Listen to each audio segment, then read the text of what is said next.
Atos 2, do 37 até o 47.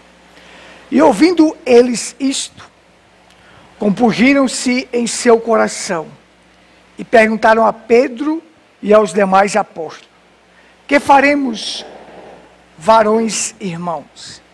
E disse-lhe Pedro: arrependei-vos e cada um de vós seja batizado em nome do Senhor Jesus Cristo, para perdão dos vossos pecados, e recebereis o dom do Espírito Santo.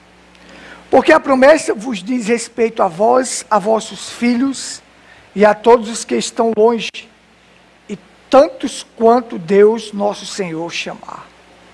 E com muitas outras palavras, isto testificava e os exortava, dizendo: salvai-vos desta geração perversa. De sorte que foram batizados que de bom grado receberam a sua palavra, e naquele dia agregaram-se quase 3.000 almas. E perseveravam na doutrina dos apóstolos, e na comunhão, e no partir do pão, e nas orações. E em toda a alma havia temor, e muitas maravilhas e sinais se faziam pelos apóstolos. E todos os que criam estavam juntos, tinham tudo em comum, e vendiam suas propriedades e bens, e repartiam com todos, segundo cada um havia de mister, de necessário. E perseverando unânimes todos os dias no templo, e partindo o pão em casa, comia juntos com alegria e singeleza, sinceridade de coração, louvando a Deus e caindo na graça do povo. E todos os dias acrescentava o Senhor à igreja aqueles que haviam de ser salvos.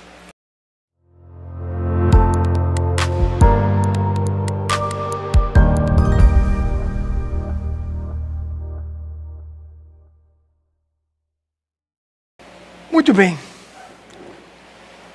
Eu li esse texto aqui todo porque é necessário para a gente entender aqui. Eu não acredito na igreja de Cristo, ela estando fora, se ela não praticar esses dois textos que nós temos aqui. Que é esse que eu li, e depois eu vou ler Atos, capítulo 4, a partir do 32 também, o que é que diz lá. Então, a igreja de Cristo, ela tem que estar inserida nisto aqui. Porque senão, será uma mera cópia barata. Atos capítulo 4, versículo 32, diz assim, ó: e era um e coração a alma da multidão dos que cria. E ninguém dizia coisa alguma de que possuía era sua própria, era seu próprio, mas todas as coisas lhe eram comuns. E os apóstolos davam com grande poder testemunhos da ressurreição do Senhor Jesus.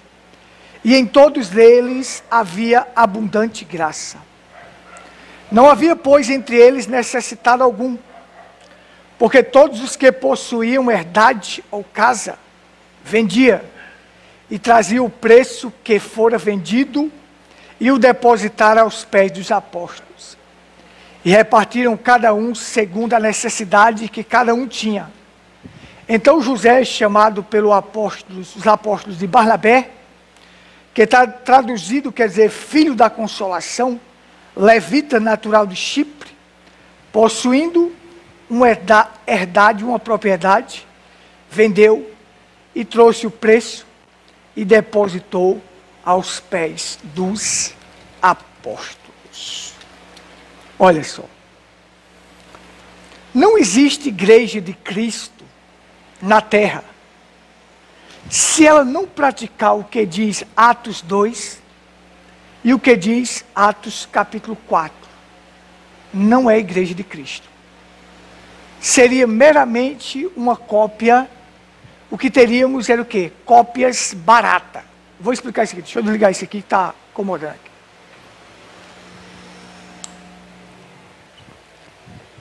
Seria meramente cópias baratas. Como é que é isso? Se você pegar, eu vou explicar aqui para você entender. Você pegar aquele quadro, o quadro mais caro que existe hoje no mundo, é aquele quadro da Gioconda de Mona Lisa. Não sei se vocês conhecem, um quadro que tem uma mulher pintada. Aquele quadro foi pintado por Leonardo da Vinci. É o quadro mais caro do mundo. Aquele quadro custa hoje 2,5 bilhões de dólares. 2 bilhões e meio de dólares é o que está avaliado naquele quadro. É de um valor caríssimo e é um quadro raro. Só que pegar aquele quadro, se você for na internet, tem um monte de foto daquele quadro. Você pode imprimir aquela foto, fazer um quadro e colocar lá. As pessoas passam vendendo cópias daquele quadro. Mas aquilo são cópias baratas, aquilo não é o original. Porque o original é caro. O original é raro. O original é único e tem um valor altíssimo. Mas a cópia, você compra a qualquer preço, compra por R$5, você compra por R$10, você imprime na internet, faz um quadro e coloca lá. Porque é uma cópia. Agora a cópia tem a mesma fisionomia, a cópia é parecida, mas a cópia não é o original. A cópia não tem o valor do original. Deus tem uma igreja, essa igreja dele é rara. Foi comprada pelo preço mais alto que existe no mundo. O preço foi o quê? Sangue, o sangue de Cristo, o sangue do próprio Deus. Atos capítulo 20, versículo 28. A igreja que Deus comprou com o seu próprio sangue. Sangue de Deus para comprar essa raridade. Mas aí existe um monte de cópias baratas. Que querem se passar por igrejas de Cristo, mas não são. São cópias, gente. Cópias não têm valor do original. Cópias não é original. Mas Deus tem a sua igreja original. E essa igreja original tem que estar inserida aqui. Senão ela não é. Ah, mas é da mensagem do profeta. Mas se não tiver inserida aqui, não é. É uma cópia barata e falsa. É uma cópia. Cópias baratas está cheio no mundo. De igrejas falsas. Mas Deus tem a sua igreja original. E a igreja original dele, a primeira coisa que ela faz é chamar o povo ao arrependimento. Primeira coisa, porque hoje não existe mais evangelho de arrependimento, não. O evangelho hoje é para ser social. O evangelho hoje é para você conseguir alguma coisa. É para você ter um bem-estar social. Não, o evangelho hoje não diz assim, salvai-vos desta geração perversa, não. O evangelho hoje chama as pessoas para ter uma vida boa. Mas não é para tirar o povo da geração perversa, não. A geração que nós estamos vendo hoje, a geração perversa, a geração má, não é para tirar o povo desta geração perversa, não. É para trazer um evangelho social. Um evangelho que vai dar para eles vida boa, carro bom e tudo isto que você pensar. É um evangelho para levar você a uma condição mais social, para você ter alguma coisa na vida. Não é um evangelho chamando ao arrependimento, não. E você só tem um culto verdadeiro se você tiver a doutrina verdadeira. Se você não tiver a doutrina verdadeira, você não tem um culto verdadeiro. Porque não existe culto verdadeiro sem uma doutrina verdadeira. sem um ensinamento verdadeiro, sem um ensinamento de Cristo, a verdade não existe, porque o verdadeiro culto, ele se certifica pela verdadeira doutrina. Estão entendendo? O verdadeiro culto se certifica pela verdadeira doutrina. Se a doutrina é falsa, o culto é falso.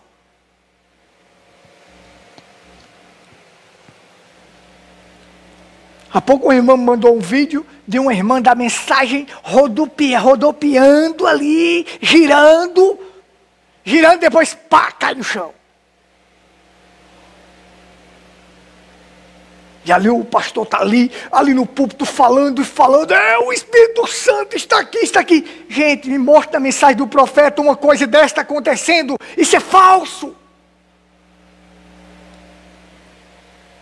Se você não tiver a doutrina verdadeira, você não tem um culto verdadeiro.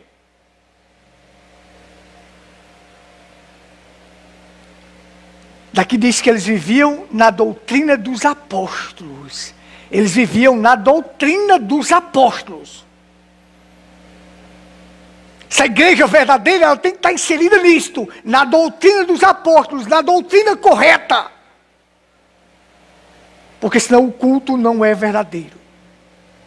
Então a primeira coisa que um evangelho verdadeiro faz é chamar o povo ao arrependimento. Igreja não tem que estar atrás de combater comunismo, não, gente. Igreja não tem que estar atrás de combater políticos, não, de combater isso. Eita, liberdade, a nossa liberdade está em jogo. Ora, para que liberdade física se não tem liberdade espiritual? Amém?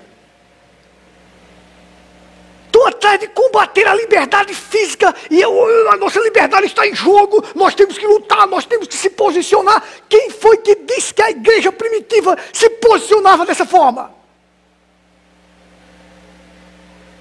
Porque a nossa liberdade está em jogo. Ora, se eu não tiver liberdade espiritual, se eu não for liberto em Cristo, nada adianta lutar. Estão atrás, sabe de quê? De brigar com a bicada do sabiá na fruta. Não é a bicada do sabiá na fruta. Estão atrás de combater comunismo, enquanto o pecado se infiltra dentro da igreja. E aqui a Bíblia diz que todos tinham tudo em comum.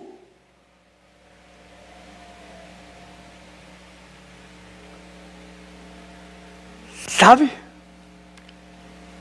Eu não tenho que estar atrás de combater comunismo, não, porque eu não vou antecipar nada do que Deus falou. O que Deus disse lá em Daniel, sobre os 4 reinos que existem no mundo, eu não vou mudar nada daquilo, vai acontecer. O que eu devo é viver na doutrina dos apóstolos, na oração, na comunhão e no partir do pão corretamente. Mas atrás de combater comunismo, atrás de combater isso, ora, gente, os bons princípios verdadeiros estão aqui na Bíblia. Não é preciso um político vir lá e dizer que nós defendemos isso, defendemos isso, defendemos isso. Nós já defendemos isso porque está na Bíblia. Não foi porque político tal disse isso, não. Eu sou contra o aborto, eu sou contra isso, eu sou contra aquilo. Eu vou falar, aquele fulano ali é porque é contra isso. Eu sou contra isso porque a Bíblia ensina. Não é porque fulano disse isso para mim aquilo não. Eu sou contra isso porque Jeremias capítulo 2 disse assim: nas orlas dos seus vestidos estão as almas do sangue dos inocentes. Isso é aborto. Jeremias já falou isso para a gente lá no seu capítulo 2. Sobre o aborto, que é errado. Nas orlas dos seus vestidos estão as almas, estão o sangue das almas dos inocentes. Que inocentes são estes? Pessoas que são mortas sem ter defesa alguma. Isto já está na Bíblia, notado por um profeta que Deus falou através da boca dele. Não é porque fulano falou, eu sou contra, não. Sou contra porque a Bíblia ensina. Vocês estão entendendo? Então, observa comigo aqui. Nós estamos vivendo num mundo totalmente corrompido, gente. Totalmente corrompido. A corrupção está demais no mundo. E aí nós temos o seguinte, que a verdadeira igreja, a primeira coisa que ela faz é chamar as pessoas ao arrependimento. Primeira coisa, é isso. As pessoas perguntam, o que devemos fazer, varões e irmãos? Bom, você vai vir para a igreja, você vai dar o dízimo, você vai ter isso, você vai ter isso, você vai ter aquilo. Não. O que devemos fazer? Então Pedro vai e diz, arrependa-se dos seus pecados. Primeira coisa, quero chamar vocês ao arrependimento, porque sem arrependimento de pecado não há salvação. Se não tiver o arrependimento de pecados, não há salvação.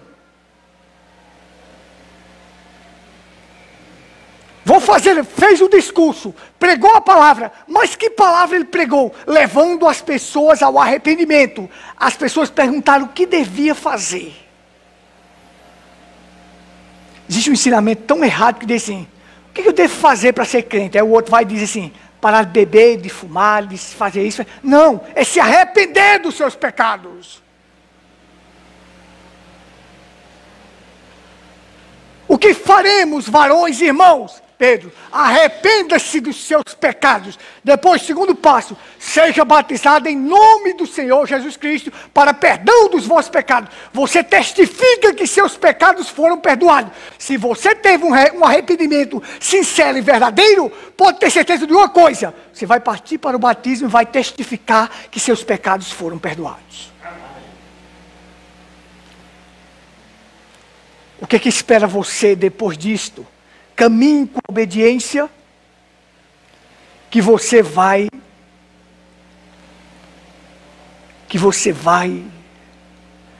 receber o Espírito Santo. Que a promessa é para você, para os seus filhos, para todos aqueles que Deus chamar. A promessa é para isso. Então veja.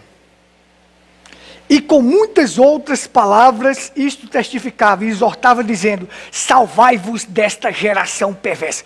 Chama as pessoas ao arrependimento, leva elas ao batismo, fala para elas que haverá uma promessa do Espírito Santo e exorta aquelas pessoas a sair desta geração perversa, porque tudo aquilo que está fora de Cristo é geração perversa.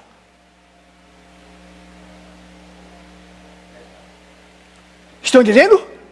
Tudo aquilo que estiver fora de Cristo, fora da palavra, é perversão. Então diz, saia desta geração perversa. Agora imagina se eles falavam numa geração perversa naquela época. Imagina hoje, a geração de hoje.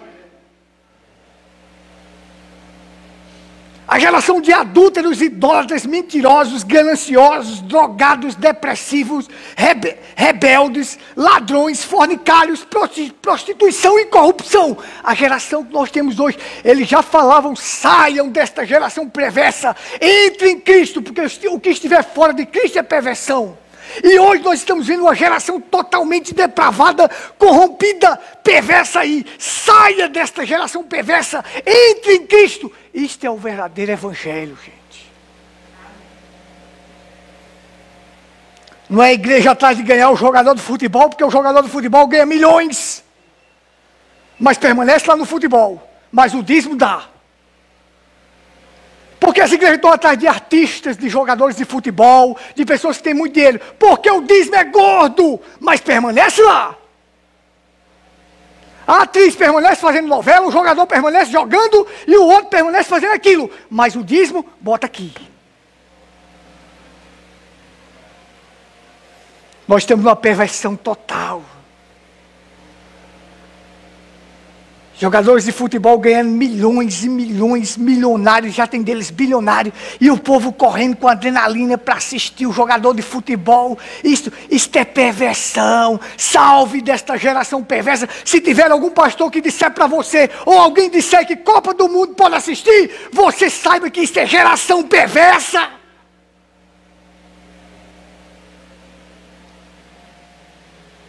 Salve desta geração perversa, salve!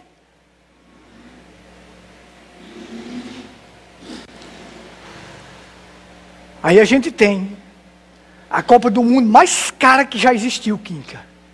1 trilhão foi gasto para fazer os estádios, tudo aquilo ali.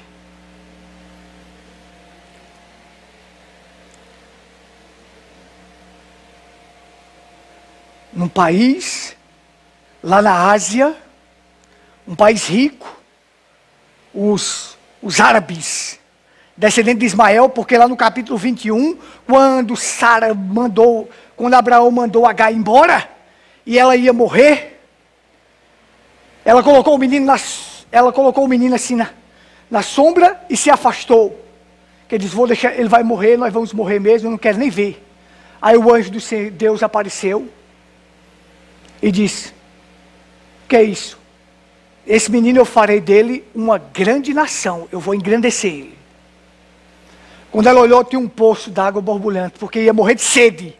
Tinha um poço de água. Deus fez aparecer aquele poço de água borbulhante. Certo? E o menino não morreu. O menino viveu no deserto em Parã. E se tornou um grande homem. E essas nações que estão aí, inclusive essa daí, alega que são descendentes deles. Esse povo nunca foram envolvidos com futebol. E por que agora estão envolvidos com futebol? Porque geração perversa. Nós estamos prestes a ver um país que é 99% islã, perto de ganhar essa Copa. Porque a geração perversa, os islâmicos jamais queriam isso, jamais se envolviam nisto. Mas hoje eles se envolvem porque querem atrair o povo para eles, querem mostrar que eles são maleáveis, que eles também são pessoas boas. Querem mostrar que para o mundo eles não são tão rígidos, não são isso, não são aquilo. Porque eles são vistos pelo mundo de outra maneira. Eles querem mostrar outra aparência para o mundo. Porque geração perversa. Vocês estão entendendo? E a Bíblia diz, salvai-vos desta geração perversa. Agora pronto, eu me converti a Cristo. Aí eu era um dos melhores jogadores de futebol daqui da minha cidade. Pronto, agora eu vou viver no futebol. Vou viver lá no futebol e sendo crente. Que espécie de crente é esse? Que o mundo está nele e ele está dentro do mundo? Seu mundo tem que sair de você e você tem que sair do mundo?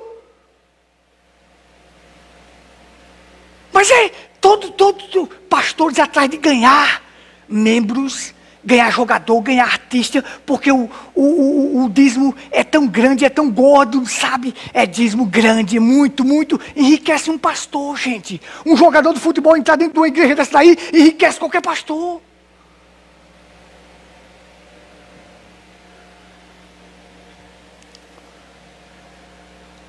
Estão entendendo?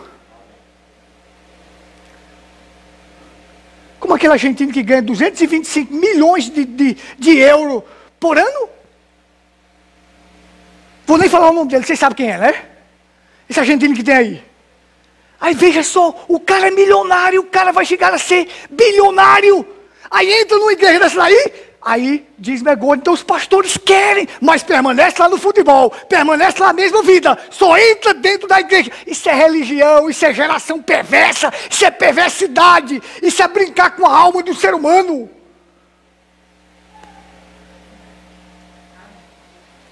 Aí os apóstolos diziam assim, vamos lá, olha só. De sorte que foram batizados os que de bom grado receberam a sua palavra, e naquele dia agregaram-se quase 3.000 almas. Os que de bom grado receberam o quê? A palavra. A palavra entrou neles. Se a palavra entrar, meu amigo, você sai do mundo. Aí olha só o que acontece. E perseveravam na doutrina dos apóstolos, na comunhão, no partir do pão e nas orações. Uma verdadeira igreja, a primeira coisa que faz é chama o povo ao arrependimento. Eles são batizados, tem a promessa do Espírito Santo. Ele exorta aquela pessoa a fugir dessa geração perversa. E aquele crente permanece na doutrina dos apóstolos, na comunhão, na oração e no partir do pão também, gente. É dever da igreja cuidar dos seus.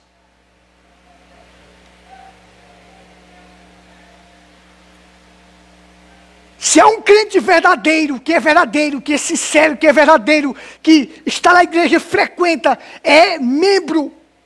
É um membro, o William Branham disse, é um membro que dá testemunho, é dever da igreja cuidar dele. Agora, não uma pessoa dentro da igreja comendo cuscuz e o pastor viajando para Dubai.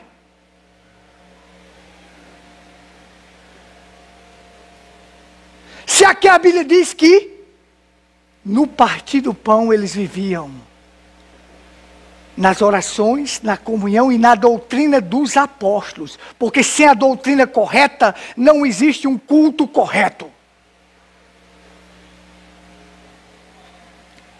Vocês estão entendendo?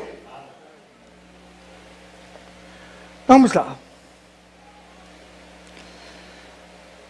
Vamos seguir aqui, para a gente concluir aqui. Olha só. Se livre dessa geração. Exortava dizendo, livrai-vos dessa geração perversa. Aí aqui vem. E em toda a alma havia temor, e muitas maravilhas e sinais se faziam pelos apóstolos. Em toda a alma havia temor. E os sinais e prodígios aconteciam naquela igreja. E todos os que criam estavam juntos e tinham tudo em comum. Já pensou? Eu quero que minha igreja tenha tudo em comum. Quer saber da igreja de outros? Não. Mas esse daqui eu quero. Agora, você já pensou eu estar aqui?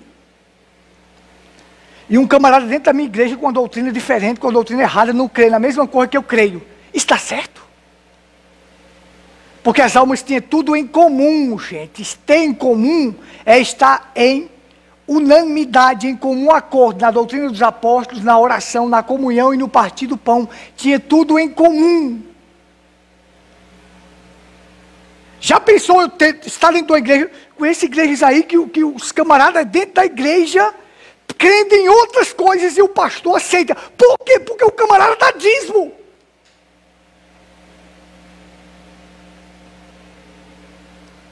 Se a Bíblia diz que tem que ter tudo em comum, tem que ter a mesma crença, tem que ter a mesma fé. Tem que estar em comum acordo, tem que ter o mesmo pensamento.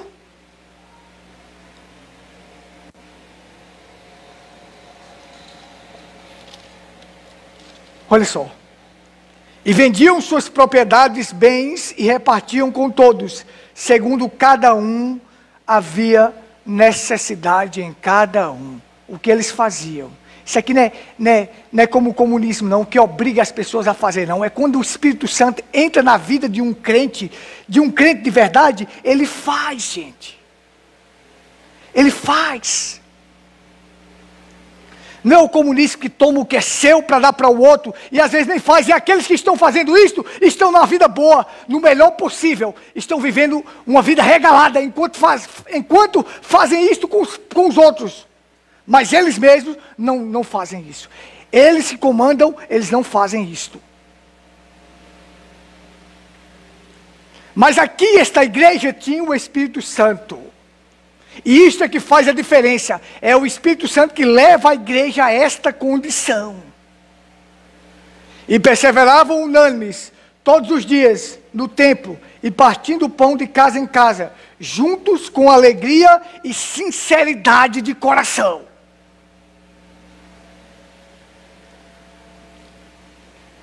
O que eles faziam? Não. Alguém da minha igreja vai comer cuscuz, mas eu vou para Dubai, eu vou para a Grécia, eu vou viajar, o pastor vai viajar. Aqui a Bíblia não ensina isso assim não, gente.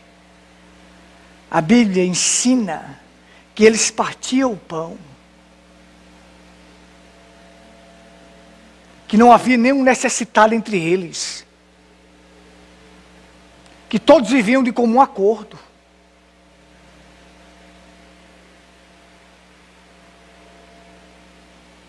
Eu acredito em igreja de Cristo, ela estando inserida aqui. Porque quando a igreja começou, era dessa forma. Louvando a Deus e caindo na graça de todo o povo. E todos os dias acrescentava o Senhor à igreja aqueles que haviam de ser salvos. Quem acrescenta aqueles que há de ser salvo é o Senhor.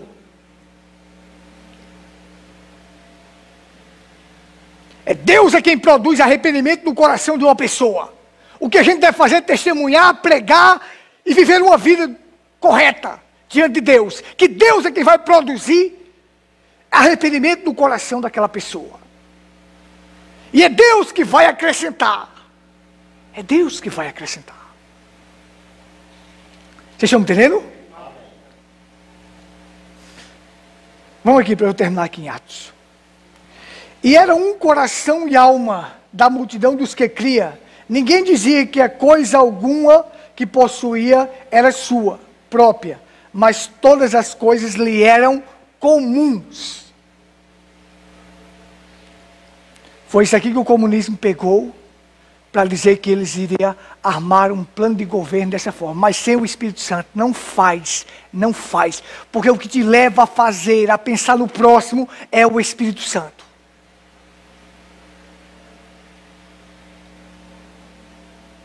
O que leva a pensar que eu sou igual a você, e que eu devo te ajudar e você deve me ajudar, é o Espírito Santo que faz isto. E os apóstolos davam com grande poder testemunho da ressurreição do Senhor Jesus. E em todos eles havia abundante graça. Testemunho da ressurreição, testemunho de uma igreja verdadeira, e havia ali abundante graça. Eita, havia muita riqueza, porque os crentes têm que ter muita coisa hoje. Não, havia abundante graça. É nessa abundância que nós devemos estar. É esta abundância que nós devemos ter, a abundância da graça. Vamos em frente? Não havia, pois, entre eles necessitado algum, porque todos os que possuíam herdades ou casa, vendendo-os, trazia o preço que fora vendido e o depositava aos pés dos apóstolos. E repartia-se a cada um, segundo a necessidade que cada um tinha. Estão entendendo? Aqui a gente tem que caminhar assim. Se a gente saber que um está necessitado, nós partimos para ajudar. Agora a pessoa comendo cuscuz em casa e o pastor em Dubai? Está certo isso aí? Isso aqui isso não é Bíblia. Isso não é igreja de Cristo. Porque a Bíblia diz para nós assim, que não havia necessidade entre eles. Não havia necessidade entre eles.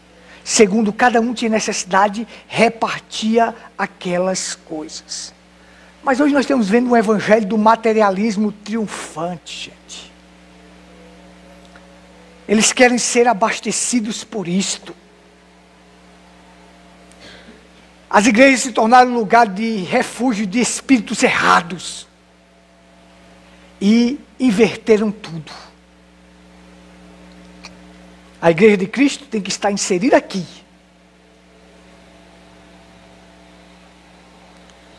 A igreja de Cristo tem que estar inserida aqui. Nesses dois textos. Se ela não estiver inserida, não é igreja de Cristo. Então José é chamado pelo... E repartiam cada um segundo tinha necessidade. Então José é chamado pelos apóstolos de Barnabé, que traduzido é filho da consolação, levita natural de Chipre, possuía uma propriedade, vendeu e trouxe o preço e depositou aos pés dos apóstolos. O que é que interessava para Barnabé, gente? O que é que interessava para Barnabé? Vida eterna. Aquele homem era rico. Porque quem possuía uma propriedade naquela época tinha posses. Mas ele vendeu tudo que ele tinha e colocou, disse, está aqui, ó, para repartir com o necessitado.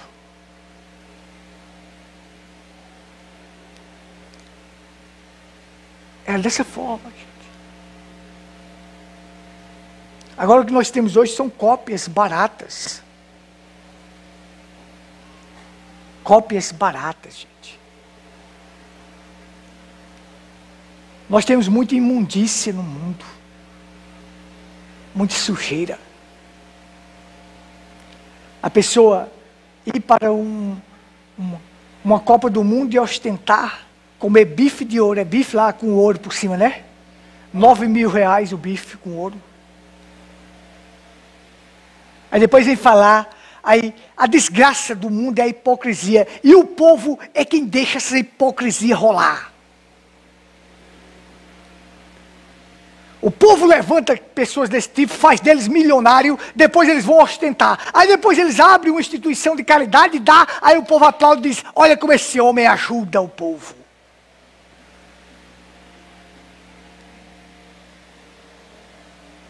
Não, gente. Toda e qualquer ajuda que é propagada, ela não é ajuda, ela não está de acordo com a Bíblia. Porque a Bíblia diz que a gente tem que dar com a mão direita para que a esquerda não veja. Tudo que é propagado não é ajuda. Aí tem aqueles camaradas, eu sei que vocês já assistiram aqueles vídeos que faz ajudando as pessoas na rua. Vê uma pessoa pobre, necessitada, e filma. Aí diz, vamos te dar aqui um negócio, vamos te dar R$500, vamos te dar R$1.000. Aquela pessoa pobre sai dali alegre, satisfeita. Mas o vídeo que ele fez teve milhões de visualizações. Ele ganhou R$20.000 no vídeo e deu 500 para o cara. Aí diz que ajudou. Propagou a ajuda dele, mostrou o vídeo. Temos que ajudar isso aqui, tirar essa pessoa da condição aqui e dar, nós vamos te ajudar, cara, nós vamos fazer isso aqui com você, tal. Faz aquele vídeo e as pessoas vão e compartilhar o vídeo, é uma coisa bonita que ele faz, mas por trás está ganhando um monte de dinheiro.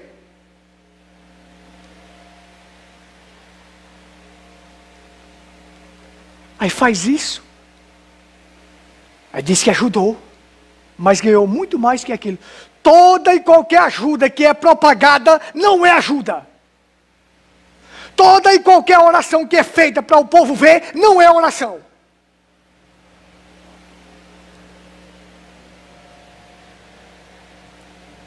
Estão entendendo? Jesus falou muito bem disso quando deram esmola. Como é que faz? E quando for orar, entra no teu quarto, faz em secreto.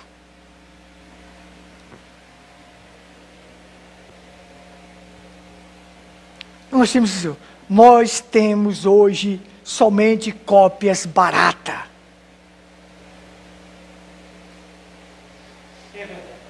Nós temos hoje só hipocrisia, falsidade. Nós temos hoje um mundo de mentiras. De igrejas que são mentira. Família de jogador hospedada no hotel no Catar, que custa R$200.000 a diária.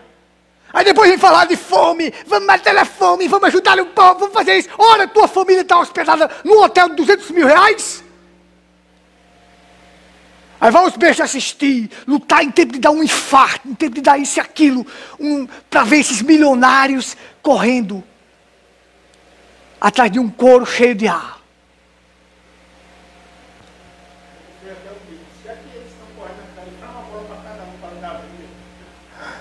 Justamente, é melhor fazer um para cada um para não dar briga, né? Aí depois a gente fala, Natal sem fome, isso aqui, ajudou isso, ajudou aquilo. Quando se rola milhões e milhões e milhões e pobres crianças passando fome na África. É um mundo de mentira. É um mundo de engano. Jogadores ganhando milhões, jogadores nos holofotes. O diabo levanta ídolos para fazer as pessoas delirar por eles. É isso que o diabo faz. O trabalho do diabo é levantar representações que façam as pessoas adorar, mas que essas representações vão te levar para o inferno.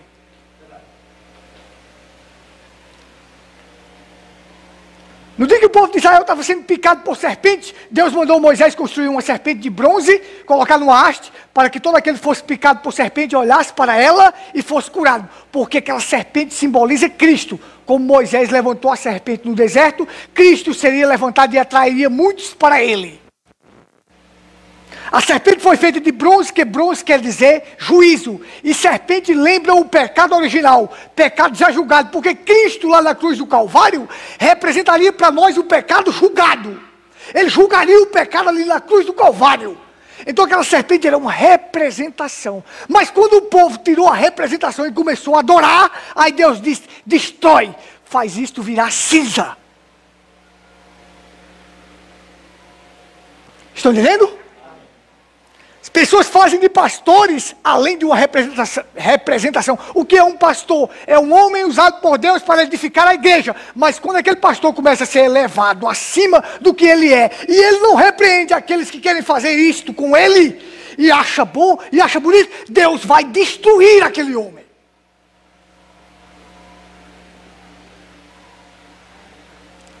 Deus destruiu a serpente, mandou destruir a serpente de bronze, por causa que ele estava adorando e queimando incenso. Deus mandou Ezequias fazer ela virar pó. Começa a adorar um pastor, começa a fazer um pastor aquilo que ele não é, e aquele pastor podendo chegar e dizer assim, não façam isso, porque eu sou um homem igual a vocês. Quando Cornélio se prostrou diante de Pedro, Pedro disse, levanta-te, porque eu sou homem igual a ti. Sou pecador do mesmo jeito. Nasci em pecado. Isto é o que é a atitude de um verdadeiro servo de Deus. Levanta porque eu sou homem. Mas quando ele não faz, aí Deus disse, eu vou destruir. Aí Deus destrói. Um absurdo, gente. O diabo levanta ídolos para que as pessoas adorem. Li a reportagem aí, teve um jogador que o técnico deixou ele no banco de reserva. Gente, mas foi um absurdo de tanto fotógrafo no banco de reserva fotografando esse homem. Representações, ídolos que coloca nos holofotes para ser visto pelo mundo e as pessoas gostar e adorar aquilo. E serem destruídos.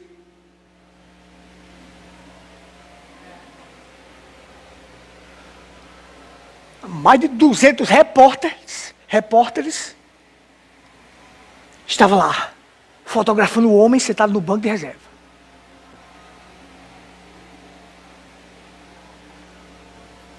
É isso que o diabo faz. O diabo quer levantar personalidades para fazer as pessoas cair por isso.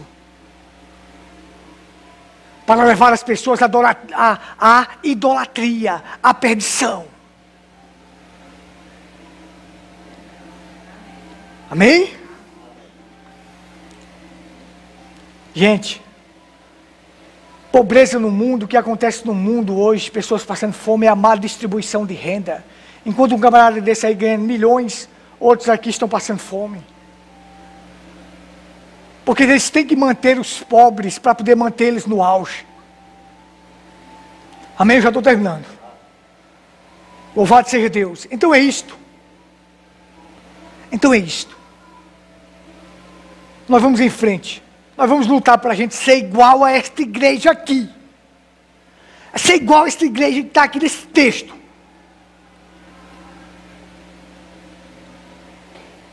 Então é isso.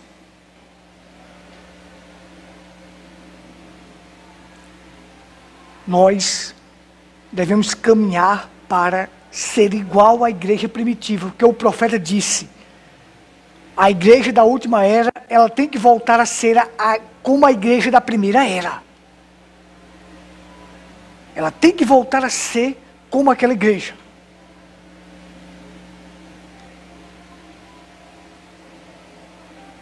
Então, meus irmãos, era isso que eu queria deixar para vocês.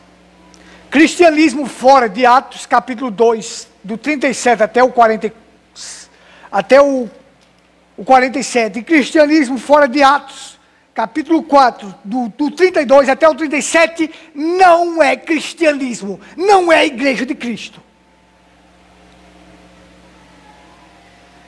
Não é. Vocês estão com sono?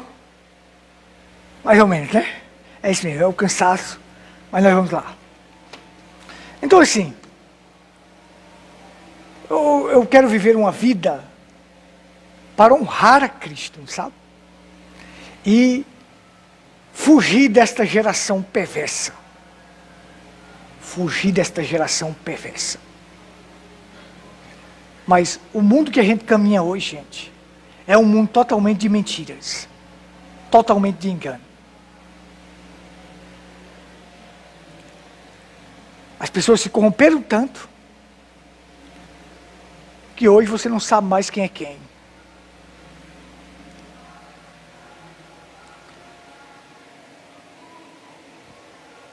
O jogador lá, dessa seleção africana aí que está prestes a chegar lá, comemorando com a mãe. Agora você vê a mãe toda vestida, da cabeça até o coisa, porque é muçulmana. É da região, da religião islâmica. Mas lá assistindo o jogo e comemorando. Olha a perversão antiga. Isso jamais aconteceria há tempos atrás. Mas hoje a perversão tomou tão de conta do mundo que a Bíblia diz para nós: salvai-vos desta geração perversa. Vamos ficar de pé. Pai, tua palavra é a verdade. A verdade que liberta. E nós queremos estar livre desta geração perversa. A perversão tomou de conta do mundo, meu Deus. Está tudo pervertido. As igrejas se perverteram, a política se perverteu, o mundo se perverteu. Mas como lá na primeira era, eles disseram, salvai-vos desta geração perversa, hoje nós temos que dizer a mesma coisa, salvai-vos desta geração perversa. Tudo que estiver fora de Cristo é perversão. Está pervertido. O que nós queremos é estar em Ti, viver em Ti, estar na Tua palavra e praticar aquilo que a igreja de Cristo praticou. Nos ajuda, Senhor. Nos ajuda, Senhor, nós precisamos de Ti, para que possamos praticar isto. Abençoa Teus filhos. Eu sei que o Senhor tem poucos aqueles que pensam de verdade em viver uma vida para Ti, porque o resto já está pervertido, mesmo dentro da mensagem. Mas nós queremos ser aqueles poucos desprezados do Senhor, que permanecem com a palavra. Mas para isso nós precisamos da Tua força, da Tua ajuda, do Teu consolo. Que o Senhor produza fé em nossos corações para poder vencer. Então abençoa Teus filhos. Agradecemos por mais um culto. Abençoado seja cada um. Nos dá uma noite tranquila e abençoada, em nome do Senhor Jesus Cristo. Amém. Amém. E Deus abençoe a todos. Deus abençoe grandemente. Deus te abençoe, meu irmão. Deus te abençoe, meu irmão. Deus te abençoe, meu irmão.